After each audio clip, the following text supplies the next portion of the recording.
Bonjour à tous, Thomas Coville est en route pour ce record sur le tour du monde en solitaire à la voile. À bord de Sodebo, son maxi trimaran de 32 mètres, taillé pour affronter toutes les mers du globe.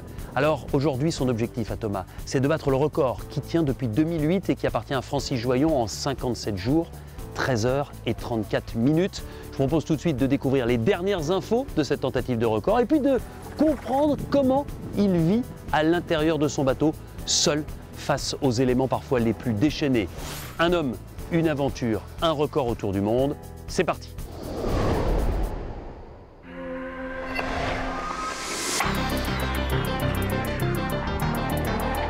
Jeudi 17 novembre, Thomas Coville se trouve en plein milieu de l'Atlantique Sud. Là, je m'éclate à faire ce que je fais, parce que vraiment, de naviguer sur ces engins-là à cette vitesse-là en solo, c'est aussi extrêmement grisant. Il y a des moments comme là en ce moment, 27, 28 nœuds, petite pointe à France, on s'y habitue vite. Je pense que ça doit être le cas des gens qui ont des grosses voitures, qui se font flasher. Il y a quelques excès de vitesse, mais qui sont pas très fréquents. J'essaye justement pour le matériel de pas me laisser emballer, parce qu'on pourrait aller encore plus vite, mais faut faire gaffe à ne pas abîmer. Depuis le départ, on n'a pas eu... Si, hier, on a eu un trou de vent pendant 2 heures. Sinon, on a eu du vent tout le temps régulier. Alors, ça commence avec la paranoïa des glaces. D'un seul coup, j'ai le radar qui est tout le temps en veille avec une alarme devant moi. Et là, gros écho. Pourtant, l'eau est encore chaude. Il n'y a pas de raison, quoi. Et non, c'était un super tanker qui croisait dans le coin.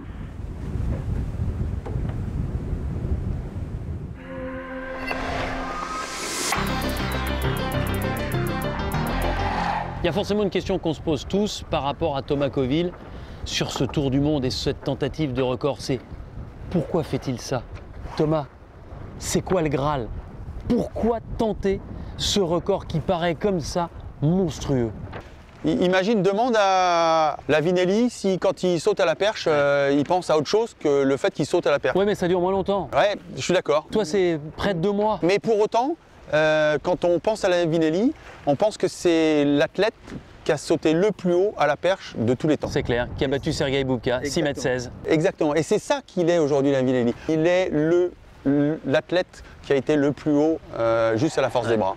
Et quand je tente ce record des 57 jours, c'est vraiment dans cette même perspective. D'être le premier, l'ultime. Ouais. C'est dans cette conception pour moi, et je suis attaché quand je rencontre quelqu'un, qu'on est tous singuliers et qu'on a tous envie un jour de réaliser quelque chose qui représente notre singularité. Ouais.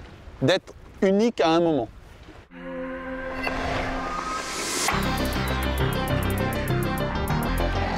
Salut Thomas, c'est Renaud Lavilloni. Écoute, j'espère que tu vas bien. Je crois que tu es au plein milieu de l'océan Atlantique en ce moment. Notre cher ami Denis Brognard m'a énormément parlé de toi, de cette tentative que tu es en train de faire avec ce record du monde. Juste une chose, je me demande, c'est quoi ton but? De faire mieux de quelques heures ou carrément de l'exploser et de marquer vraiment l'histoire de ta discipline et de la navigation? Eh bien écoute, incroyable. En fait, il m'a énormément inspiré. Quand Renaud Lavinelli l'a battu sur le record de Bubka, ça a été pour moi un déclic.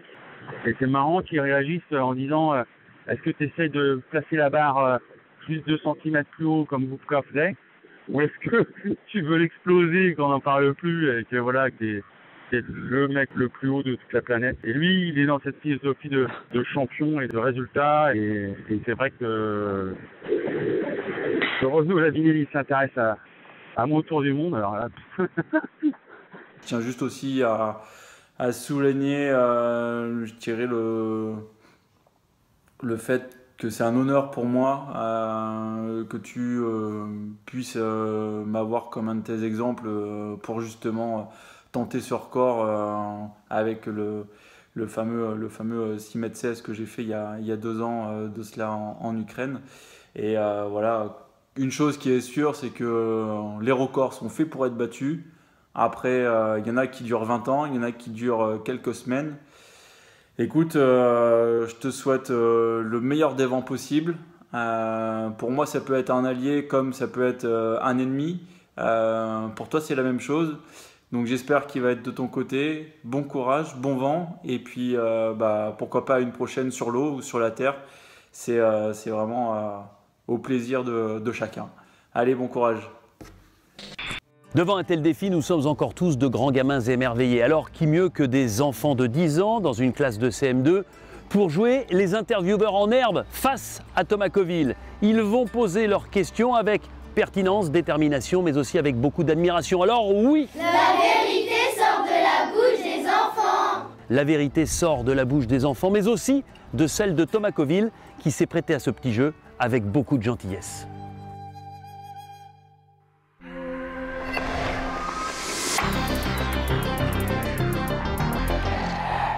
Est-ce que des fois tu t'es déjà perdu en mer? Je me suis jamais vraiment perdu en mer. Aujourd'hui, on a du matériel qui fait qu'on ne se perd pas vraiment. On a comme dans les voitures, tu vois, un GPS. Alors on est très suivi là-dessus. C'est tout le temps quelqu'un qui suit ce que tu fais. Est-ce que vous partiriez tout seul? Non? Ça vous est jamais arrivé d'avoir envie d'être...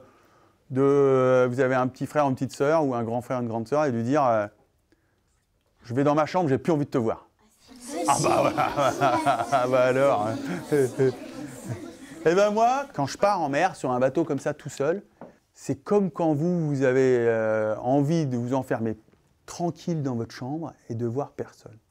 J'ai cette envie qui monte en moi de m'en aller, d'être libre, en me disant que je vais revenir, mais pendant toute la période des 55 jours, là, c'est 57 jours à battre, 55 jours, je me dis, je vais rentrer dans ma bulle, je vais rentrer dans mon monde et je vais être libre.